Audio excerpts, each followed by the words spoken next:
This is the Benchwarmers Trivia Podcast. We have assembled the world's finest sports and trivia dorks to prove once and for all that we are just as bad at this as we were at sports. Hello, everyone, and welcome to the Benchwarmers Trivia Podcast, sports trivia for those of us who rode the pine. I'm your host, Josh, and today's game will be pitting the Benchwarmers team of Scott and Mason versus Benchwarmer Eric and guest Dan. Since we know our Benchwarmers pretty well, Dan, why don't you let us know a little bit about yourself? What to tell? My name is Dan Snyder. I am the host of the Dan Tony Sports Podcast, which you can hear live every Wednesday night on Spreaker.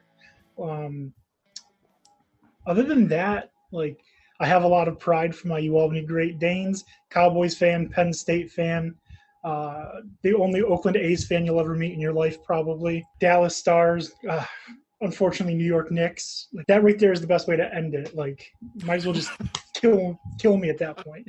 Oh, I'm a Timberwolves fan. At least you got Cat and D'Lo. They just don't play any defense. Have you watched a Knicks game? No one has, Dan. Not since the Patrick Ewing era. Yeah. Then you're not missing any defense at all. Welcome, Dan. Scott and Mason, what is your guys' team name for today? So we wanted to just fuse two things together that are very podcast relatable. We know that Mason's always receiving landline calls for some reason when we record episodes. And obviously, I'm a big proponent of Hulu, if you heard the last episode that I hosted. So we are Hulu and landlines. Nice. Well, welcome, Hulu and landlines. How about you guys, Eric and Dan? What's your team name? So Dan and I are both Cowboys fans, unfortunately. Unfortunately. It's a little bit of both. It depends on the year. Most recently, it's very unfortunate. I just thinking back to the last, big team they had, and our team name today is going to be Remember Barry Switzer. All right, Remember Barry Switzer. Well, welcome to the bench, gentlemen. All right, let's get this game underway. It's time for the tailgate, consisting of 3 warm-up questions worth 10 points each. Question 1. What athlete has been on the cover of Sports Illustrated the most times? All right, Josh, we're going to check in. All right. Team Remember Barry Switzer is checked in. So Hulu and landlines, you guys can talk it out. All right, so Mason, we're going pretty much back and forth between Tiger Woods and Michael Jordan. Like I said, I know MJ was on a lot in the 90s. And I also think with Tiger, it's he's really probably the only one from that sport that would even make the cover. Yeah. I don't think anyone's putting Phil Mickelson on the cover of Sports Illustrated. No disrespect. Maybe not often, at least. But Tiger's so polarizing that he'd be on there a lot. Yeah, I don't feel better one way or the other. If you feel a little bit stronger about Tiger and him and MJ were my first 2 instincts, then I think we can check in with Tiger Woods. I'm just thinking because all those times when they thought, Tiger's coming back, and then he's not. And then recently when he won the Masters again. Right. Yeah, I'm good with it. We'll go ahead and check in with Tiger Woods. All right. Hulu and landlines is checking in with Tiger Woods. Remember Barry Switzer. What did you guys come up with? So we went back and forth. Not even so much a back and forth. We had it done LeBron, Jeter, or Jordan. But I feel like Jordan he was the NBA for so long, where LeBron, if he was on it now, Steph Curry, all these other guys would pull covers from him more. So we went with Jordan. All right. Remember Barry Switzer went with Michael Jordan. And the correct answer is Michael Jordan. He has been on the cover 50 times. Muhammad Ali is second with 40 covers. Question number 2. What team has been on the cover of Sports Illustrated the most times? We'll go ahead and check in. All right. Hulu and landlines is checked in. Remember Barry Switzer, you guys can talk it out. Cowboys I know are up there. Yankees I'm not sure. Red Sox I know are. I know there's a random team that's high that you wouldn't expect up there, but I can't for the life of me think of who they are. The only reason I'm kind of thinking it might be Red Sox is because they were Sports Illustrated Sportsman of the Year once. They're the only team at the time to do so. but that might be what's clouding my judgment. But Yankees makes a lot of sense because usually when your team wins, you get a cover, and they've won a lot. I mean, the Bulls would be up there as well, but as far as to what point they count it as being a team. Yeah, like, is it a person that, like, so, like, if it was Aaron Rodgers, would the Green Bay Packers logo be enough to count as the team, or, like, the whole team? Because then it'd probably be the Patriots. See, if with that logic, I would jump to the Bulls because of Jordan. No, honestly, I would probably jump to somebody like the Cardinals. Okay, just to let you know, I do believe that this is the entire team, like the team. The entire team. Not just their logo on an individual's, like, jersey. So with that said, I'd probably say Red Sox then. Yeah, I was just going to say that brings me back to Red Sox. All right, we'll check in with the Red Sox. All right, remember Barry Switzer is checking in with the Boston Red Sox. Hulu and landlines, what do you guys got? So we were just trying to think of teams that won a lot and are pretty prominent. We both agreed on the Los Angeles Lakers. So you guys checked in with the Los Angeles Lakers. The correct answer is the Los Angeles Lakers. They have been on the cover 67 times. The New York Yankees are second with 65 covers. Question 3. What supermodel has been on the cover of the Sports Illustrated swimsuit issue the most times? This obviously was a rabbit hole that I fell down when I was working on questions. So I just let's just make them all about it. All right, Josh, we can check in. All right, remember Barry Switzer is checked in. Hulu and landlines, you guys can talk it out. We can talk it out because anyone who's listened to previous episodes know that Mason just hit puberty the other episode ago. So I was hoping that would mean this is in his wheelhouse. I don't know, Mason. I was thinking Tyra Banks at first initially, and I still think that she's up there. The only issue I have is that she kind of stopped modeling once she became like the host of America's Next Top Model, and yeah, she got into other things. So then I was thinking, like, I know that Brooklyn Decker had been on a lot of them in like the mid to late 2000s before she married Andy Roddick. I'm just trying to think of somebody that would have either had a long career or been on it for like a long time, like very quickly, multiple years. Well, that's why I was thinking Tyra Banks, because when she was really starting to come up in like the early to mid 90s, I think that was like when a time when supermodeling was down a little bit. So I feel like she would have gotten multiple covers all the time, because I can't think of too many like contemporaries of hers besides like Heidi Klum, but I don't really necessarily remember her doing a lot of SI covers. I'm trying to think, because if it's going to be the most, it's probably going to be at least like 3 or 4 at the minimum, if not more. I know Tyra's had at least that many. Well, I'm comfortable checking in with that. All right, we'll check in with Tyra Banks. All right, Hulu and Landlines is checking in with Tyra Banks. Remember Barry Switzer. What do you guys got? So we first both said Tyra Banks at the same time, but I started to think, and there was a cover, I want to say maybe early to mid 2000s, where they had a bunch of them on there, and I think somebody said that it was a record like 5th or 6th for Elle Macpherson, so we checked in with Elle Macpherson. All right, remember. I don't know. Let's just go with Jack McDowell's from Coming to America. All right, remember Barry Switzer is going with Jack McDowell's from Coming to America. All right. I feel good about that one. Moving on to Hulu and Landlines. So at first I had no idea what you were even saying and how it was going to be a pre and post game, but then pretty quickly I realized the catcher from the White Sox in the late 80s is Carlton Fisk. So we checked in with Steve Carlton Fisk. Hulu and Landlines checks in with Steve Carlton Fisk, and the answer is Steve Carlton Fisk. Steve Carlton pitched 10 games for the White Sox at the end of the season. Ron Karkovice caught 5 of the games, and Ron Hasse caught the other 3. Eric, you're a White Sox fan. I was 5. I was 3 years from being born, and I got it. I was 4 years from being born. See, Eric, your problem was you focused on trying to find the pitcher. True. When you should have focused on the catcher. Carlton Fisk came in my head, and I'm just like, it doesn't work with Jack McDowell. I don't think McDowell pitched that early for the White Sox. No? No, I think he was more in the 90s. I know he was early 90s, so I figured he went back to 86. I don't know. I'm not sure. I'm not going to look it up. So, all right, moving on to question 2. What 2-time Super Bowl MVP hit 4 home runs in 1 game for the Dodgers in 2002? See, the problem was the first time I made these, I made them way too easy. So then I had to crank up the difficulty a bit. You know what, Mason? Let's go for it. We don't have anything better, so we'll go ahead and check in. All right, Hulu and Landlines is checked in. Remember Barry Switzer, you guys can talk it out. There's only like 3 two-time Super Bowl MVPs. That's it. And none of their names work. Incorrect. You know what? That's dirty pool, Josh. That's dirty pool. I got it. We can check in. Not dirty Dan. pool. It's dirty pool. We can check. Not dirty pool. All right, remember Barry Switzer, you guys are checking in. What do you got? Dan, you're gonna have to trust me on this. I'm pretty sure it's Terry Bradshaw Green. You're checking in with Terry Bradshaw Green. All right, how about you, Hulu and Landlines? Well, I'm glad that I played that last game with Josh when he was talking about Super Bowl MVPs, because I remembered the last minute that Terry Bradshaw won too, and we were trying to figure out where does Sean fit in with any Super Bowl MVP, but we went with Terry Bradshaw Green as well. Well, the correct answer is Terry Bradshaw Green. Terry was the number 1 overall pick in the 1970 NFL draft, and Sean has 2 bats in the Baseball Hall of Fame.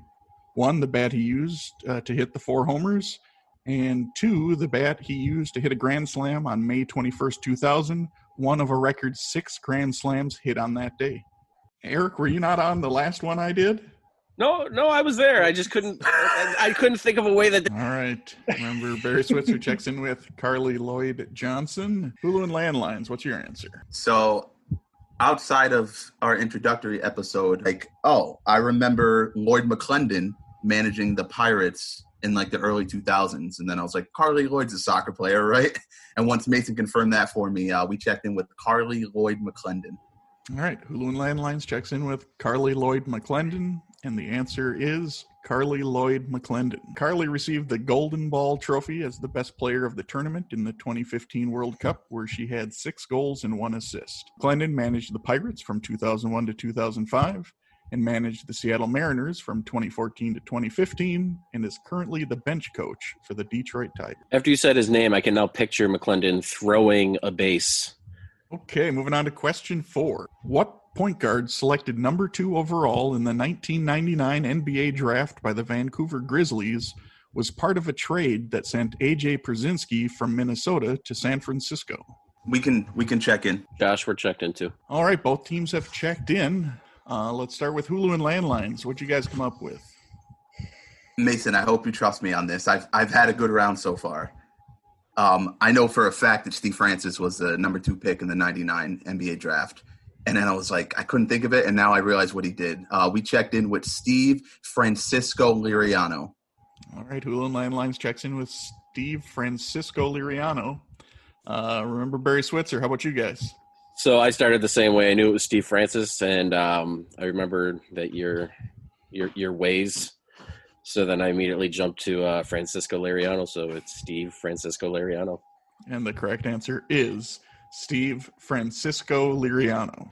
Steve was traded to the Houston Rockets before his rookie year started. Francisco pitched a no-hitter on May 3rd, 2011 while pitching for the Twins. Moving on to question 5. What Hall of Fame guard for the Dallas Cowboys was nicknamed The Answer? We can check in. All right, Hulu and Landlines checks in. We're good to check in, Dan. You good? Yeah. All right, remember Barry Switzer, what'd you guys come up with? Our answer is Larry Allen Iverson. Yes. All right, and Hulu and Landlines? I mean, you gave them a layup with a Cowboys question, but yeah, it's Larry Allen Iverson. And the correct answer is Larry Allen Iverson. Once again, I do write these not knowing whom will be playing in that particular game. Larry was a 7-time first-team All-Pro for 7 straight years, from 95 to 2001. And Iverson was Rookie of the Year in 97 and MVP in 2001. Despite being the laziest athlete outside of Jamarcus Russell. Just way more talented. He didn't want to practice. He didn't want to study. But he delivered. So he was smart too. I think his contract with Reebok or something like that paid him like $35 million after he went broke. So I think it ended up working out for him. Good. All right. After the first quarter, we have a score. Hulu and Landlines with 110, and Remember Barry Switzer with 80. Today's second quarter will be How Low Can You Go? For this round, there will be 4 questions consisting of 5 clues given one at a time. After each clue, each team will decide if they want to lock in their guess. Correct answer is locked in after the first clue. The team will receive 50 points. After the second clue, 40. The third clue, 30, and so on. Question 1. What am I? Clue 1. I am awarded annually. We'll take the next question.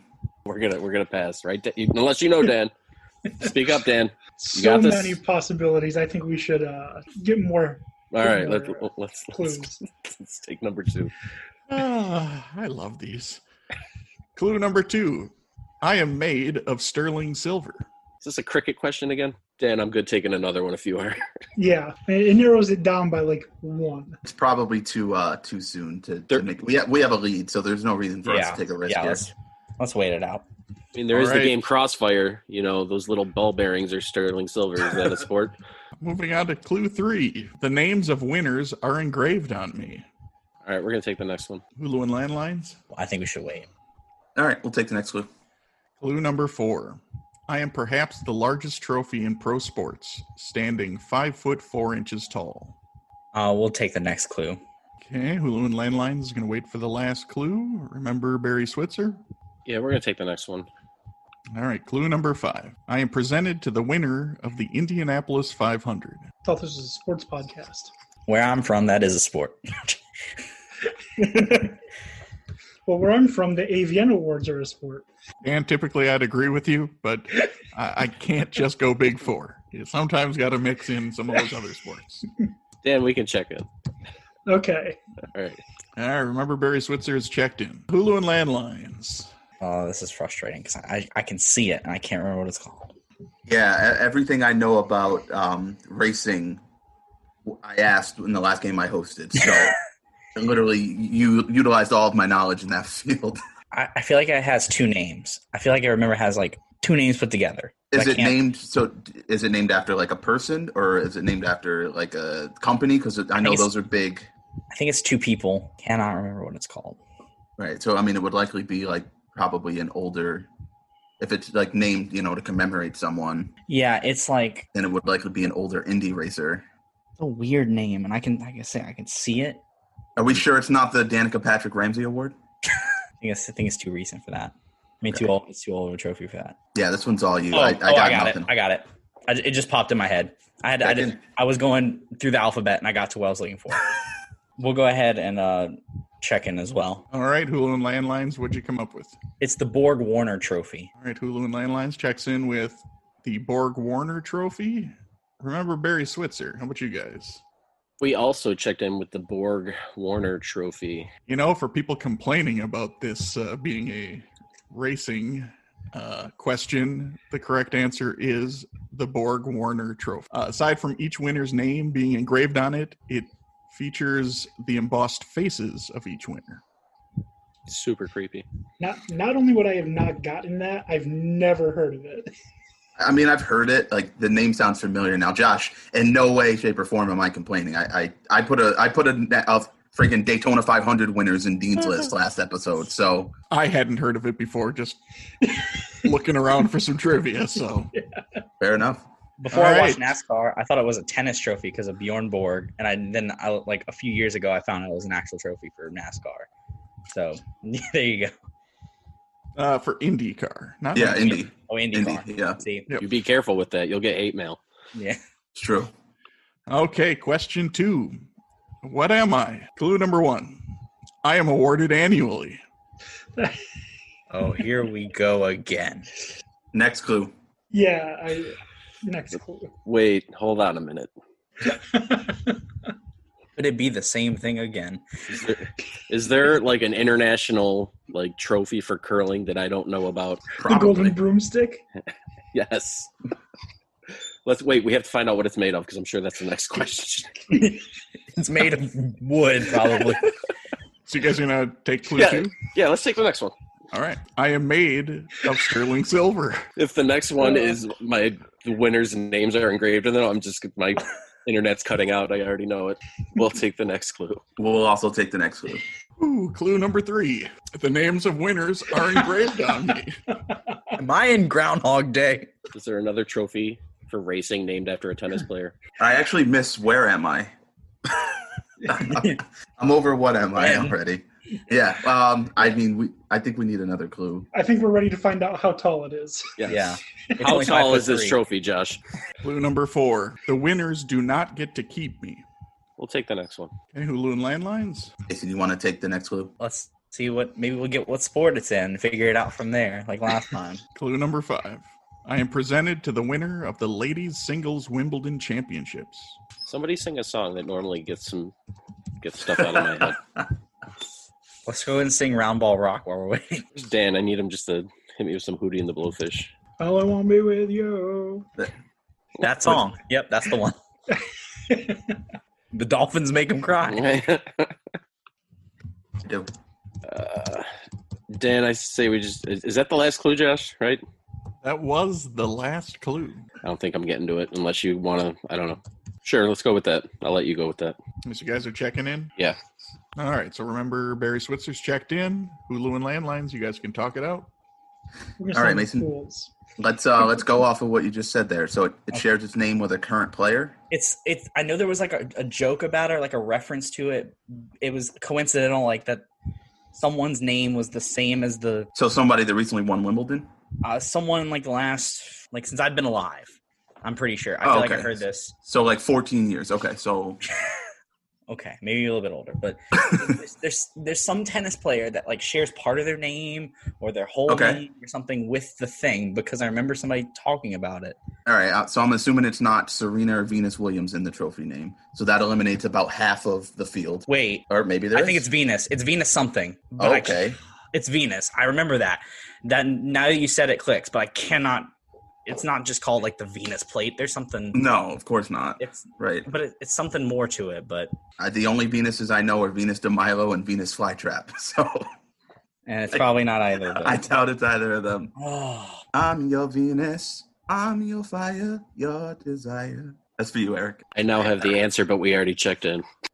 It's a plate. It's a big old like platter looking thing, and they hold it above their heads. Yep. And it's not the Venus Williams plate, obviously, but it's like Venus. Is it a name or is it just a word? I don't remember. I know it's Venus because they made a reference back in the day talking about it. It was like, oh, Venus won the Venus blah blah blah plate or whatever it was. I'm trying the alphabet game again and see if there's something that gets me. Yeah, there. And then if not, we'll just check in with something. I mean, it doesn't seem like they have it. Well, I mean, it does, but it's after the fact. I mean, I've definitely seen it, but there's a lot of things that, like, I see them, but I don't know the name, like a didgeridoo. I don't know. I can't think of it. And just go with the Venus sterling silver plate because I don't know. Hulu and landlines is checking in with the Venus sterling silver plate. How about remember Barry Switzer? Scott, I would like to point out that as soon as you sang, it came to my head. I kid you not. As soon as you said it, I got it. And I sent it to Dan. To Dan. So he can give you our answer, and then he can also tell you what I said it was after that. All right. So our answer is almost as vague as your sterling silver. It was the Venus victory dish. Hey, the Venus victory dish. But the answer that he sent to me after is the Venus rosewater dish. The correct answer is the Venus rosewater dish. It was first presented to the champion Blanche Bingley in 1886. What a name. So, Eric, so you had rosewater but couldn't get Venus? I had Venus blank dish. Okay. And it is dish, not plate. Yeah. Okay, so we would have got it wrong anyway if I come up with it. So. And when you sang, for some reason, like, I'm just guess it's rosewater.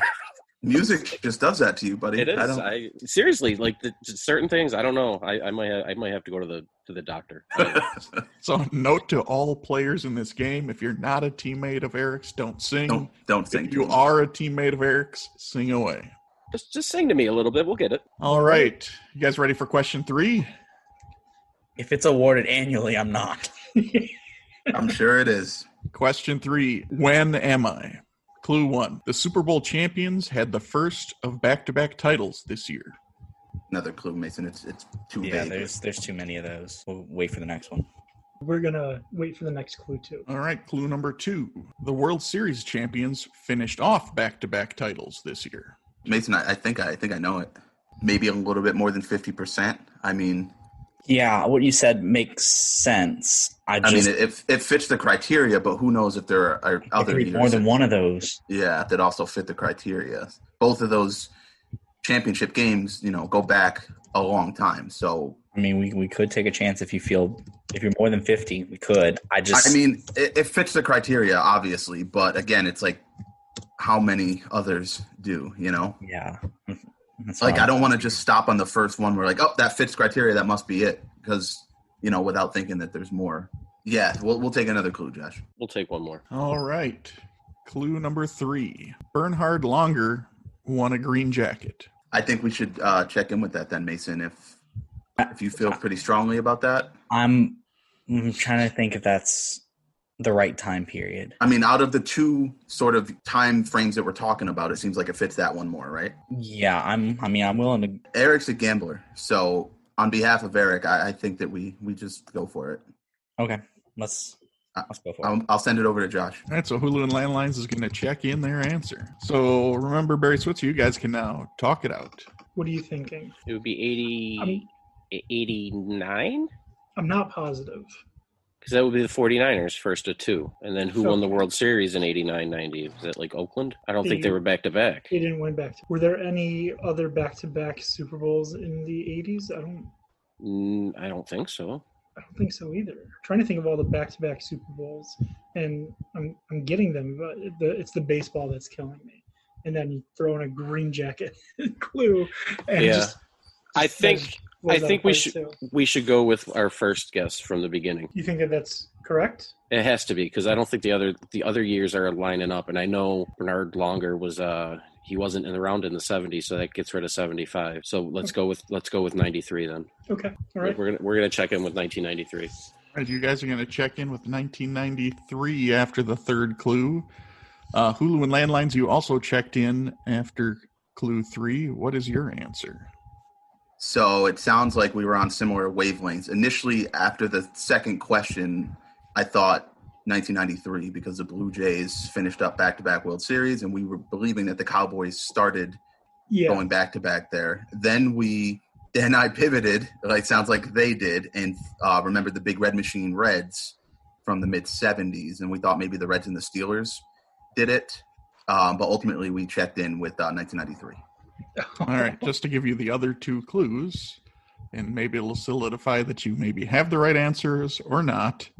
Clue 4, Chris Webber called his infamous timeout in the NCAA tournament finals. Yes. Definitely not the 70s. And clue 5, a three-peat was completed by the NBA champions. The answer is 1993. Question 4, where am I? Clue 1, within my city limits, teams from each of the 4 major sports leagues play. Yeah, we'll go ahead and wait for the next one. Hulu and Landlines waiting for another clue. All right, we're going to take another one. All right, clue number 2. My football team has sold out every non-strike home game since 1970. And you're good taking another? Yeah. All right, let's take another. Hey, remember Barry Switzer is waiting for another clue. Hulu and Landlines. I think we're going to have to wait. Yeah, I think we should just follow suit. I mean, we're playing with a lead, so if they're going to take another clue, it doesn't hurt us. Yeah, it's all good. All right, clue number 3. My hockey team was the first home team to win a title. I don't know if I understand. So in that city, yeah, the hockey team was the first one to win a title. So they won a title. Oh, okay, I gotcha. Okay. So we're going to check in.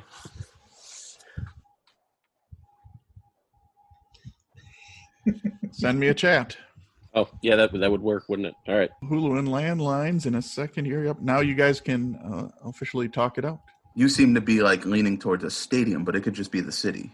Yeah, well, I'm just trying to place and make sure all 4 of them are within. Gotcha. So I'm thinking what we said works because basketball and hockey, I think, play in the same one. I believe they do. We can say it out loud. They've checked in. Yeah, so they both Detroit. play in Little Caesars Arena, I'm pretty sure, which is in Detroit. Right, we know the Lions. Right, we know the Lions play at Ford Field. Right, and the Tigers play at America. Yeah, that's in Detroit. Which is in Detroit. But the only thing the Red Wings, the only thing tripped me up is I can't imagine the Lions sell out every home game. That's a hard thing to believe. Like that, everything else. I feel like everything else we've eliminated. All the other cities like Chicago, Philly, the White Sox or Black Sox, won way back. Philly, yeah, the Philadelphia A's, I believe, won a championship way before the Flyers ever would have. So what are they? Would it be one of any other of the original 6 that maybe? Most of those were. I mean, what Like, it's obviously not a Canadian one because it's the Big Four. So, like, it's not Toronto. I mean, the Red Wings probably won one way back, like in the that's 30s, I would think, 40s maybe. Yeah, the football thing is the one that's throwing me off too, because I can't. I mean, maybe they have devoted fans like that, but they've been bad for. I mean, other than the '91 championship that I now remember when they made the playoffs. Right. Yeah. They've been bad. I know that if I lived in Detroit, I wouldn't go to a Lions game. That's just me. Like, and I love football. I know that if I lived in Detroit, I wouldn't live in Detroit. Fair enough. Can we go back to? Just to let you know, there are more clues if you would like more clues. Just wanted to remind you. Can we? Let's talk about Chicago again real quick too. Okay. So when did the Blackhawks start? It's got to be after the Black Sox scandal, right? Of 1919. I would think I think it's like the 20s, 30s at least. Right. So that would eliminate the hockey team, from winning the championship first. That's really the only other city I feel like that we've named that has a shot at it. Because obviously we know like the Bulls and the Bears didn't win championships that early. But like the Cubs that can't be Chicago. So do we want to lock in with or do we want to check in with Detroit, or do we want to take the next clue to sort of give us more indication? I think that's what it comes down to. I don't want to like reactionarily check in just because they did. I feel like this is not the first time in one of these games that the Lions are messing with me. That the Honolulu blue and silver come back again. Whatever you want to do. If you feel confident enough to check in, we can. If you want to take another clue just to feel safer, I'm fine with that too. So we'll check in with Detroit. All right. Hulu and Landlines is checking in with Detroit. After the third clue, remember, Barry Switzer, you also checked in an answer after clue 3. What did you guys come up with? So we had it. Let me just thank you for not being so vague in the beginning, because, the first clue we had a list, and then the second clue we could break it down. We were on Chicago for a while, and then that last clue kind of confirmed it. We went with Denver. Remember, Barry Switzer is checking with Denver. The other clues. Clue 4 is my basketball team was the first number 8 seed to beat a number 1 seed in the NBA playoffs. And clue number 5, John Elway is very well my best pro athlete of all time. The correct answer is Denver. So there are 4 other cities that have all of the 4 major sports play within their city limits. It's LA, Chicago, Detroit, and Philadelphia. Heading into halftime, we have the following score. Hulu and Headlines have 150. Remember, Barry Switzer also has 150. We have a tie ball game. It is now time for the halftime show.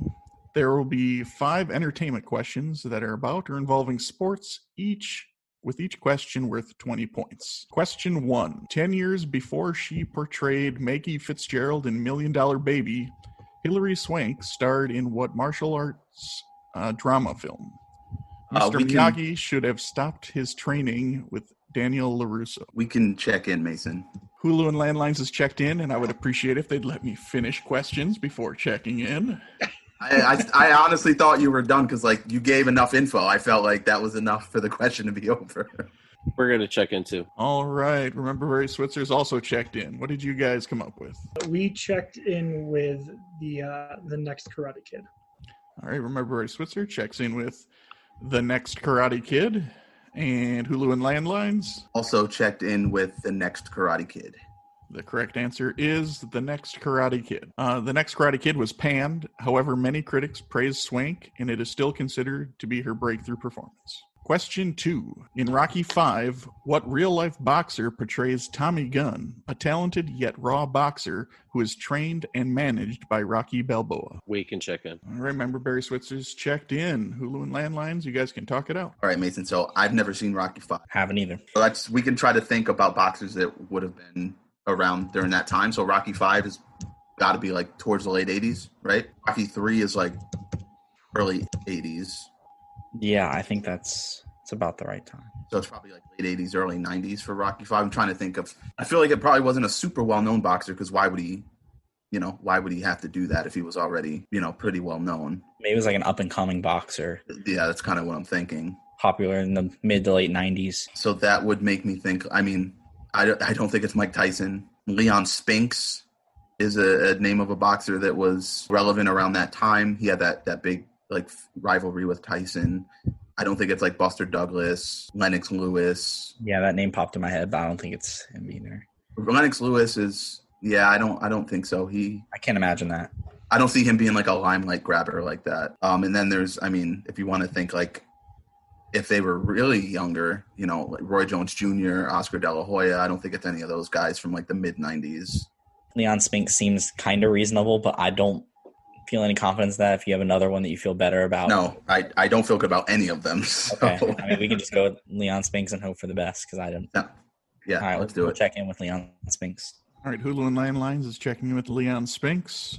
Remember Barry Switzer? How about you guys? We checked in with Tommy Morrison. Remember Barry Switzer checks in with Tommy Morrison, and the correct answer is Tommy Morrison. Morrison finished his career with 48 wins, 3 losses, and 1 draw, and he held the WBO heavyweight title in 1993. He went on to acting after, I do believe he was suspended after he tested positive for HIV. Which it was weird about him too, because after he died, his mother said he died from AIDS, but then his widow at the same time said that he never had AIDS. Question 3. While it is no surprise that Dwayne "The Rock" Johnson stars as head coach Sean Porter of the Kilpatrick Mustangs, a football team consisting of teens at the Kilpatrick Detention Center in L.A. in the movie Gridiron Gang, but what rapper portrays assistant coach and former NFL player Malcolm Moore? Eric, will it help if I rap for you? Please. We'll just go ahead and do Rapper's Delight the whole thing while we're waiting. Careful, that gives him a lot of opportunity to get to the right answer. It's true. We'll check in. All right, so remember Barry Switzer's checked in, so Hulu and Landlines, you guys can talk it out. The movie came out around 2005, so thinking about rappers that were relevant at the time, with a lot of the guys on my list that have also dabbled in acting, like T.I. Nelly was in The Longest Yard. Yep, I remember that. He's been in football movies. Ja Rule started acting around 2005. He was in like Assault on Precinct 13 and a couple other movies around that time. He has the look of an assistant football coach. Like I could see him wearing like a polo. I don't know why Exhibit jumped into my head though. Like initially, I don't know if he just jumped in my head because he was doing like Pimp My Ride around that time. Like he wasn't 8 Mile, so like he was but he's a terrible actor, and this is a serious movie, so like I don't know if that's a good fit like casting wise. I mean, you said it, and I thought it seemed plausible. I don't know, I don't think something went off in my head, but I was like, yeah, that kind of works in a weird way, but I didn't. Maybe we check in with that then? Since that's the first thing you came up with, I feel like that's the best, so. All right, well, we'll go ahead and check in with Exhibit. All right, Hulu and Landlines checks in with Exhibit. Remember Barry Switzer? Yeah, we bounced around a few different names, and ultimately we landed on Exhibit. And the correct answer is Exhibit. Exhibit's birth name is Alvin Joyner. I actually was randomly, I don't know why, on my way home from work today, driving in my car, and I drove by this random piece of crap driving down the street, and I'm just like, I remember that show Pimp My Ride. Like, honestly, today. Yeah. Like, Pimp My Ride crossed my mind today. All right, moving on to question 4. In the movie Blades of Glory, Will Ferrell and John Heater's characters pull off what move to win the pairs figure skating competition at the World Winter Sport Games? We can check in. Yeah, we're going to check in. All right, remember Barry Switzer's checked in. Hulu and Landlines. You guys can talk it out. I mean, a lot of times with these questions, I don't know if you've noticed with me, like it either pops into my head right away or I've got nothing. And yeah. I'm obviously veering towards I've got nothing on this one. I mean, I've seen the movie, remember parts of the movie. I can like picture them doing it. I don't remember the name. And I know once I hear it, I'll kick myself, Yeah, it's probably going to be something kind of off the wall, I would think. I'll let you know it is not the annexation of Puerto Rico. See, I was thinking, it's how off the wall is it going to be? Is it going to be like that? I'll let you know that is not the answer. We checked in too early. I can see him swinging them around. I can, absolutely. I can picture what's going on. It's a good move. Like, it's provocative. It gets the people going. I don't think I'm going to be able to pull it. I don't know. Let's make up a move that sounds like something that would be in Blades of Glory. Well, we'll just call it, we'll do some other Will Ferrell movies, and we'll call it the Burgundy Wine Mixer. All right, so Hulu and Landlines is checking in with the Burgundy Wine Mixer. And remember Barry Switzer, what'd you guys come up with? So, unfortunately, I was caught up on this super lame figure skating movie that my wife likes. I don't know if anybody's ever seen it, but don't ever watch The Cutting Edge. It's so so bad. They've made 80s movie. Come on. They made a sequel. I know there's more than one. Eric. I don't know if you've seen them all, but No, my wife made me watch the first one, and I threatened to shut the internet off if we ever even thought of watching that again. But anyway, I had the name. There was a name in that movie that I had in my head for a while, and then I remember that was from that movie, and quickly took a left turn. So I did quickly come to the Iron Lotus. Remember, Barry Switzer checks in with the Iron Lotus, and the correct answer is the Iron Lotus. As Dan was kind of alluding to in the movie's lore, the Iron Lotus is an extremely complicated and dangerous maneuver. The only attempt of the maneuver was in North Korea and resulted in the man decapitating the woman with his skateboard. Cutting Edge needed that. I mean, yeah, it was called The Cutting Edge. All right, moving on to question 5. Which Friends actor stars in Ed, a movie about a trained chimpanzee who plays third base for a minor league baseball team? We could check in. All right, Yeah. remember Barry Switzer's checked in. Mason, I think it's Matt LeBlanc. That's what popped in my head first, because he seems like the kind of guy that would do that of of the Friends actors. To be fair, like I'm sure Matthew Perry would have as well, but he was so like hopped up on things during the 90s. He wasn't doing anything outside of Friends. I think I've seen like a trailer of the movie, and I remember, I was gonna say Joey Tribbiani, but Matt LeBlanc. Yeah, I mean, same person basically. But yeah, we can check in with that then. Yeah, we'll check in with Matt LeBlanc. So Hulu and Landline's checking in with Matt LeBlanc, and remember Barry Switzer. We checked in also with Matt LeBlanc. And the correct answer is Matt LeBlanc.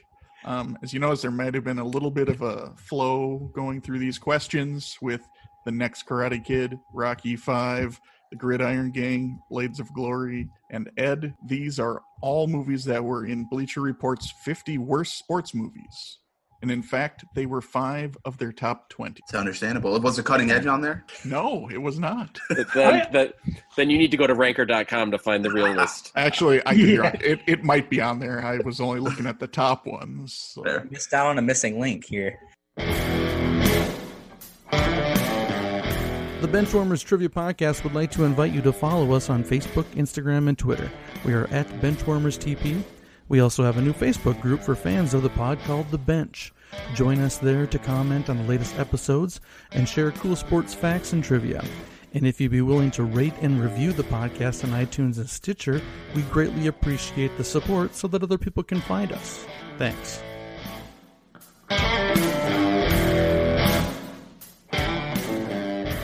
All right, entering the third quarter, we have the following scores. Hulu and Landlines currently has 210. And remember, Barry Switzer has pulled out to a little bit of a lead with 250. Today's third quarter will be Let It Ride or Throw in the Towel. For this round, there will be 5 questions in a given category that increase in difficulty. After each question, teams can decide to let it ride and attempt the next question, or throw in the towel and take the points they have accrued to that point. 1 correct answer is worth 20 points, 2 is worth 40, 3 is worth 80, 4 is worth 160, and all 5 correct answers is worth 320 points. If a team answers incorrectly, they will lose half of their points accrued in the round. So today's category is Designated Hitters. Question 1. Who is the Outstanding Designated Hitter Award named after? Josh, Dan's not going to like you after this game. A little too much baseball? Yeah, it's not his strong suit. Yeah. I've had plenty of non-baseball. We had an Indy 500 trophy. And Pretty sure your whole before and after round had a baseball player. baseball. Nope. No, the last one did. Larry Allen Iverson did. And that's the one I got. Yeah, he was all over that one. Is anyone ready to check in? We can check in. All right. Remember, Barry Switzer is checked in. Hulu and Landlines. Mason, baseball is my strong suit. But I have to be completely honest. I didn't even realize that that the DH award had a name. I mean, maybe it's a recent thing. Maybe it didn't have a name, and then. I mean, it would have to be because the DH hasn't been around too long. So I think both of our first instincts were Edgar Martinez. They didn't check in right away. Makes me think that it's not the other thought that we had. I just think it's more likely because that's the first name I think of when I'm thinking of, like, who would you name a DH award after? Edgar Martinez is the first one I'm thinking of. Right. You're assuming it was somebody that I knew. Is that what? Yeah, maybe someone that was on teams that actually was on both of the teams that you root for. Jack McDowell, actually. Mason, so we'll check in with Edgar Martinez. Yeah, let's do it. Let's check in with that. All right, Hulu and Landlines is checking in with Edgar Martinez. And remember Barry Switzer? So we checked in with Edgar Martinez. Oh, sorry, Dan. No, it's all you. Does your back hurt because you're carrying us? No. I mean, once we get out of these baseball questions, I feel like you'll be okay. Is there such thing as out of the baseball questions? Yeah, so we checked in with Edgar Martinez. I thought it was John Olerud for a minute, but I don't know why that name came to my head. But yeah. He played more first base. Yeah. All right, remember Barry Switzer also checks in with Edgar Martinez, and the correct answer is Edgar Martinez. It was named after him after his retirement in 2004. So now the question is, do you want to let it ride or throw in the towel? We're going to let it ride, Josh. All right, Hulu and Landlines is going to let it ride. Well, we have to. We'll let it ride. Remember Barry Switzer will also let it ride. Question 2. Who holds the record for career hits, home runs, and RBIs as a designated hitter? We'll go ahead and check in. All right, Hulu and Landlines is checked in. Remember Barry Switzer, you guys can talk it out. So my first thought was David Ortiz, but then no sooner than I thought of that, I came up with Jim Thome. Of the two, who would you go with? I think your partner threw in the towel. I see that. Dan, are you alive? Yes, I am alive. Okay. Of the two names I gave you, which one would you go with? I'd go with the most recent one. I think Jim Thome is the better answer. Go with it. All right, we're going to check in with Jim Thome. All right, remember Barry Switzer is checking in with Jim Thome. Hulu and Landlines, who did you guys come up with? We did not check in with Jim Thome because I know he played some first base early on in his career with the Indians. He also played first when he was on the Phillies. Obviously, he had to at that point. So I think that some of his numbers wouldn't count towards this, whereas David Ortiz almost always played DH. And I think the RBI kind of helped. So we checked in with David Ortiz. And the correct answer is Big Papi himself, David Ortiz. He has won the Edgar Martinez Outstanding Designated Hitter Award a record 8 times. I successfully talked myself out of that one. Nice. So remember Barry Switzer is out for the rest of this quarter. Hulu and Landlines, would you like to let it ride or throw in the towel? Do we try to pad the lead? Well, I mean, technically we're behind right now, right? Because they would get 20, and we have 40 now. So we'd still be down 20. So I think we should let it ride. Yeah, we let it ride, and if anything, we still gain on them in this round if we lose. We're going to let it ride. All right. Hulu and Landlines is letting it ride. Question 3. Within 2 years, what year was the designated hitter introduced? Well, I wish we threw in the towel. Maybe we can reason this out here. I think it's in the late 70s. I was thinking early 70s. So mid-70s. Split the difference, like 75. We covered. Oh, man. Yeah, like initially I was thinking 76. For some reason that popped into my head. I remember watching this thing on ESPN about when they tried to get rid of it and they had a big issue with the meeting. And I'm trying to think when that was, because it would have been much earlier than that. I think that was like the 80s or 90s that they had this meeting, and they were supposed to have the votes to have the DH in both leagues, and it didn't work out for some error. 76 jumped into my head. I don't know why. But then again, I didn't really know why Exhibit jumped in my head either, and that worked out. Yeah. 74, 75 covers at least. If we get 74, we go all the way back to 72. So we have between 72 and 76, which I feel like is a good pocket. Yeah, I'm just thinking of DHs from like Reggie Jackson was one of the more prolific early DHs, and he played in the 70s. Like I feel like he started DHing because he was allowed to towards that time. I would probably go at 74. I think that covers good ground for us. Yeah. Yeah. What do you think? Yeah, let's go 1974, and I think that's going to cover where we were thinking. So we'll check in with 1974. All right, so Hulu and Landlines is checking in with 1974, and the correct answer is 1973. So you guys are within the 2 years. So once again, do you guys want to let it ride or throw in the towel? There's a part of me that wants to let it ride. I mean, it gives us, half the league. I feel. So if we get it wrong, we're down 20. So it's either we're up 20, we're down 20, or we're up 100. I think we should let it ride. Okay. I think, yeah. Let's go one more. All right. Hulu and Landlines is letting it ride. Question 4. What New York Yankee became the first designated hitter in Major League Baseball history on April 6th, 1973? 73. So it's those like Greg Nettle, Thurman Munson type teams. So that's like 70s Yankees, which I don't know much about outside of outside of that. Greg Nettles was the third baseman. I don't think he would have DH'd. It could be Reggie Jackson. 73, was he that early though? Would he have been DHing that? I mean, obviously started in 73, but would he have been right away? Like the first one to... I mean, he was a terrible fielder, so I feel like if they had the opportunity to do that, they probably should have. But I don't even know if he was on the Yankees at 73. I think he was. He might have been. I don't know either. Like, I don't think he was on the Angels or the A's yet. There's a name. I'm trying to think of the name, and I can't. He had a bunch of home runs. That's not my area of expertise, the 70s Yankees. Yeah, I don't have anything here. If you want to go with Howard and hope for the best, because I don't have another name. So let's do it. We're going to check in with Howard. All right, Hulu and Landlines is checking in with Howard. The correct answer is Ron Blomberg. In his first plate appearance, he was walked. Just to let you know, Reggie Jackson started his career with the Kansas City/Oakland Athletics, and he didn't join the New York Yankees until 1977. Glad we didn't guess that then. So that will end the quarter. Anybody interested in hearing what the fifth question was going to be? I can only imagine. Absolutely. I'd like to hear it. I'm sure Dan really wants to know what my fifth hardest question was. All right. So the fifth one, which cannot be gone for, but just for fun. In 1986, what New York Met became the first player in a World Series to be a designated hitter with the initials DH? It was Danny Heap. Yep. However, Todd Heap's brother. Eric likes Todd Heap. He's a tight end. So he was DH in games 3 and 4. He went a combined 1 for 7 during those two games. After the third quarter, we have the following scores. Hulu and Landlines currently has 250.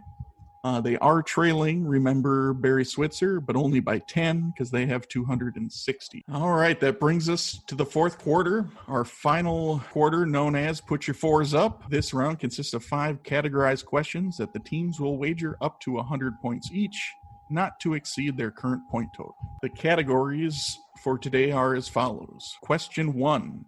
NBA nicknames. Question 2, FIFA World Cup records. Question 3, Major League Baseball hitting streaks. Question 4, Hail Mary plays. Question 5, Stanley Cup appearances. So it's now time for the teams to place their wagers. All right. Now that the wagers are in, let's get into the questions. Question 1 in NBA nicknames. What sixth man for the back-to-back champion Detroit Pistons was nicknamed the Microwave?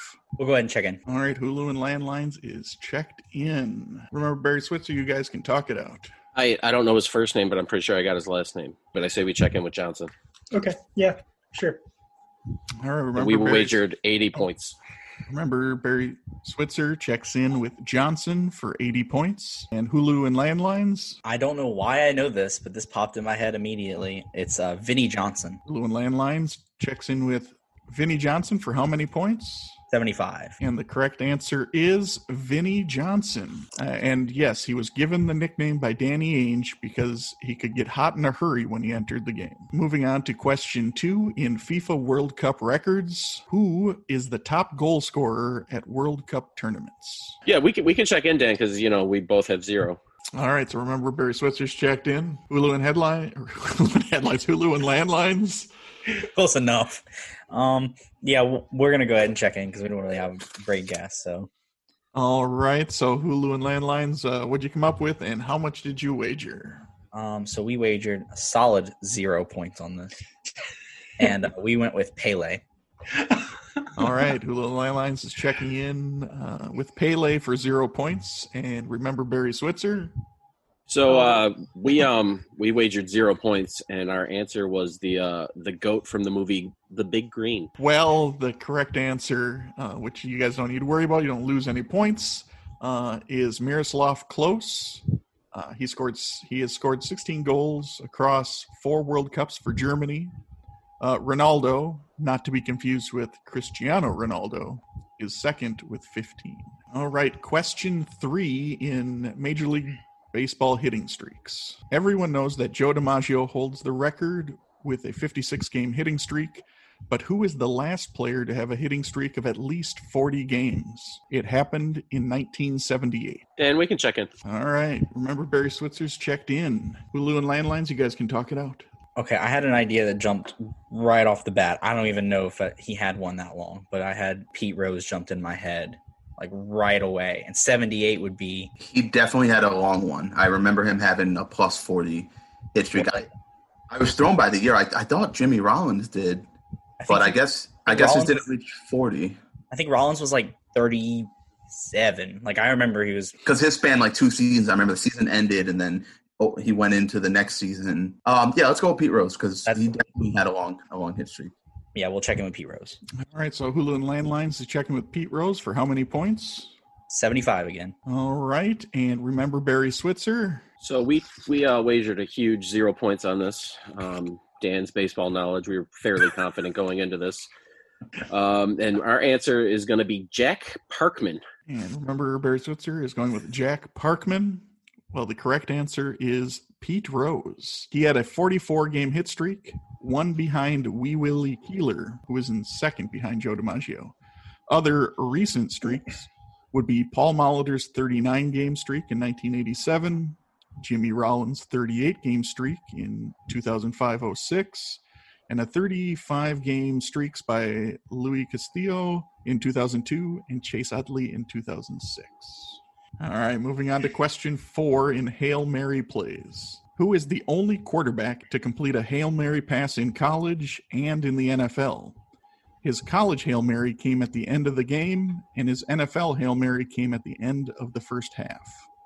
Okay, we're going to check in. Yeah. All right. Remember, Barry Switzer has checked in. Hulu and landlines, you guys can talk it out. How confident are you on that? I can see it. Like, I remember watching that game, and I think it was him at quarterback. Like, He played quarterback there, so I mean... I think that was when he was there, but it could be somebody else.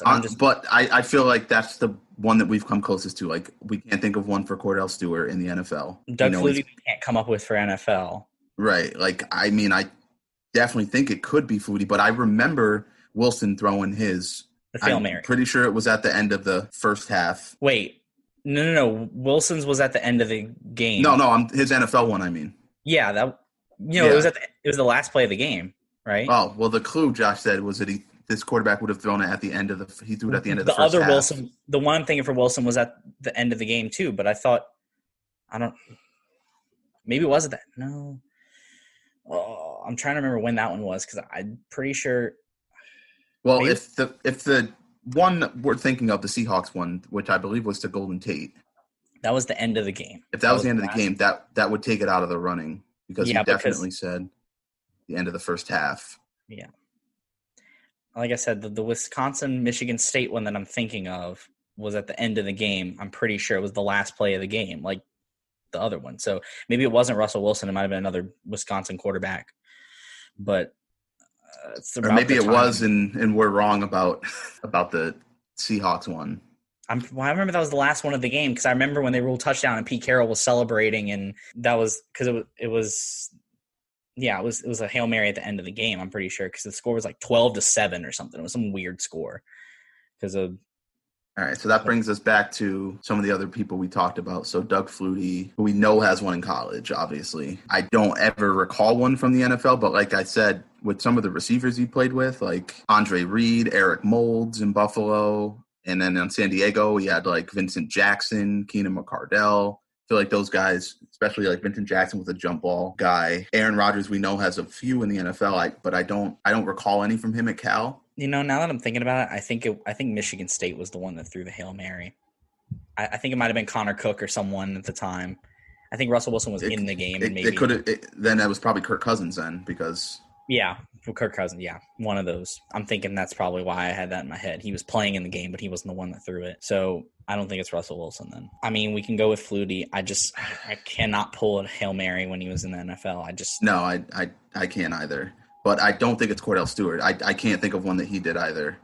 The only thing that came to my mind, and I don't even think it wouldn't count as a Hail Mary, but there was this The Steelers were playing the Falcons, and it was an overtime, and they threw a Hail Mary pass and was tackled at the 1-yard line. I remember seeing that. I think Stewart might have been the quarterback at the time. But that wouldn't count, obviously, and that's the only thing I can imagine.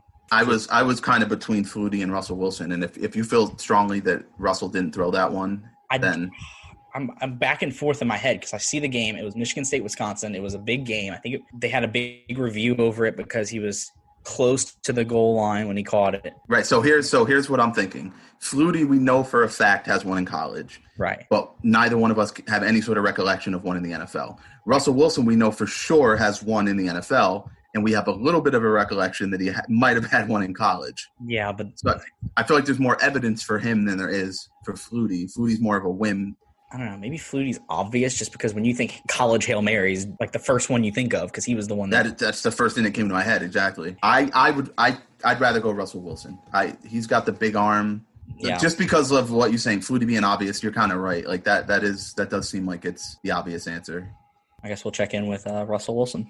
All right. Hulu and Landlines is checking in with Russell Wilson for how many points? 75. All right. And remember Barry Switzer. Yeah, go ahead. With Nice. Yeah, so we're actually going to go with the other quarterback in that Wisconsin-Michigan State game, Kirk Cousins, for 80. And the correct answer is the other quarterback in that game who you did mention. It is Kirk Cousins. He completed that Hail Mary pass to beat crazy Wisconsin. to that tight end who fell back in the end zone. Yeah, I think he twisted into the end zone. Like they had him kind of sort of stopped, and he spun his body around, and the ball crossed the line. Yeah, they were checking to see if his butt hit out of bounds before the ball crossed. Yeah, and he completed a Hail Mary pass to Kyle Rudolph against the Lions in 2018. There are a lot of first half NFL Hail Marys that have been successful. So I wanted to give that as a clue to not be focusing on NFL end of game ones, because I thought Brett Favre might have been one you guys would have thought of, because when he was with the Vikings, he had that not quite Hail Mary pass. The Greg Lewis one. The Greg Lewis, but there was 2 seconds left on the clock, so it technically wasn't a true Hail Mary. And Favre did have a college one. I think it's the longest Hail Mary in college football, 76 every yards. pass he threw was 40 yards at sudden miss. So every pass he threw was a Hail Mary. I thought Hulu and Landlines were gonna talk themselves into it when Mason's I'm pretty sure, when you were I'm pretty sure it was Michigan State who won, and then when he said Connor Cook, I was yes, pick the wrong Michigan State quarterback. I thought he had it. I'm he flipped over to the right team. I'm then you got it, and then all of a sudden, I don't remember his NFL one. That's why, because why I was against the Lions. Didn't cross my mind. Once again, the Detroit Lions are just screwing with me, man. All right. So moving on to the last question in this quarter, question 5. In Stanley Cup appearances, in 2019, the St. Louis Blues won their first Stanley Cup. How many times before 2019 had the Blues made the Stanley Cup finals and lost? We'll go ahead and check in.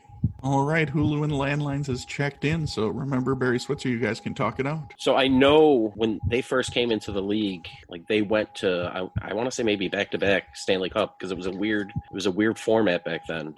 And I forget exactly how, but it was kind of skewed as far as making the Stanley Cup, and it was, I want to say maybe they went twice. I mean, can you think of them making it any time in the 70s? 'Cause I'm pretty sure when they first came to the league, I think it was 68, they went to 2 in a row and lost. But I can't think of them making it any other time in between there. But then again, from 70s are nothing to me, and I didn't really get into hockey until probably late 80s. Unless you can think of one, I'm guessing 2. Yeah, we'll go with it. All right, let's check in with 2, and we wagered 100 points. All right, so remember Barry Switzer's checking in with 2 for 100 points, and Hulu and Landlines. So I briefly remembered the same kind of thing that they made it early on, and I figured it probably had to be more than 2 if you're going to ask this question. It had to be at least multiple times, like a Bills kind of thing where they, not to rub it in or anything, but so we just went with 3, and we bet 25 on this. All right, so Hulu and Landlines for 25 points went with 3. This is going to be the deciding question in the game. One of you is correct.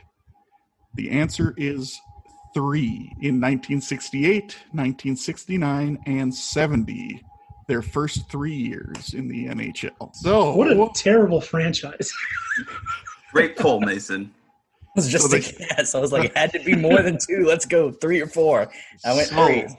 So the game has come to an end, and here are the final scores. Remember, Barry Switzer finishes with a score of 320 points. And our clipboard captains of the game, who are receiving the coveted A.J. McCarron Award with 350 points, is Hulu and Landlines. I love A.J. McCarron. Wow, so is there anything you guys would like to say before we call it a night?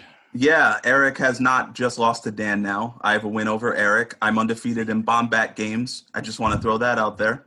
And thank you, Steve Carlton Fisk, for winning us this game. That's all I got. Well, it was quite a finish, I'd say. I had little confidence in 3 either. I was just like, that's a number.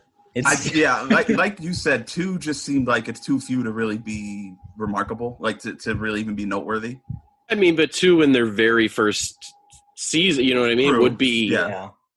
True. That's I don't know. I didn't know. But, I knew it was a couple. I didn't know it was 3. It's even worse now that it's 3 in their first 3 years of existence. And but it was a messed up format back then, where Right. they were an expansion team and kind of just like thrown into it more or less because they weren't. Vegas almost did it.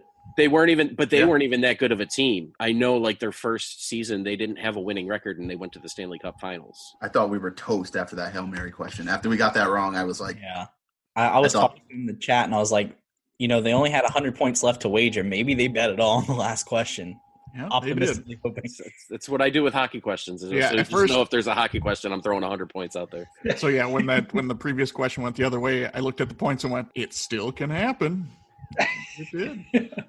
So Dan, anything you'd like to say or plug? Well, first of all, thank you, Eric, for carrying me the entire game. not far enough, buddy. Listen, I'm 400 pounds. He carried me just fine. No, this is a lot of fun. Thank you for having me. If I ever get the chance to do this again in the future, maybe I'll know more. You're always welcome back. Thanks for coming on and helping us out. Yeah, maybe plug your podcast. That sounds like a smart thing to do, buddy. I did at the beginning, but I'll do it again, I guess. Yeah. Dan D'Antoni Sports, Wednesday nights, 7:30-ish p.m. live on Spreaker. If you follow us on Facebook, we always post, or when our episode's going to be live, and you can comment with us, and it's a lot of fun. We just wrapped up Draftermath, which was the aftermath of the NFL draft, where we went through each of the East, South, West, and North for both NFC and AFC in each episode. And it was a lot of fun because I got to talk crap about the Packers, who just absolutely sucked the draft, and then got to talk with my friends, and it's a lot of fun to listen to. Check us out. This is a terrible plug, and I apologize. No, say it one more time for us too. Dan Tony Sports. DanDantony. It's kind of a play off of the Marshall basketball coach Dan D'Antoni. Awesome. Well, thanks again for joining us today. And thank you all for listening to the Benchwarmer Trivia Podcast. And until next time, we'll keep the bench warm. That ball hit high and deep. Stretch! Get on back there. They look up. You can put it on the board. Yes! Into deep left center for Mitchell. And we'll see you tomorrow night. That great music you're listening to is by Justin Nozick. Thanks to him for producing that music for us. You've been listening to the Benchwarmers Trivia Podcast. Make sure to check us out on all of our social media. We are at BenchwarmersTP.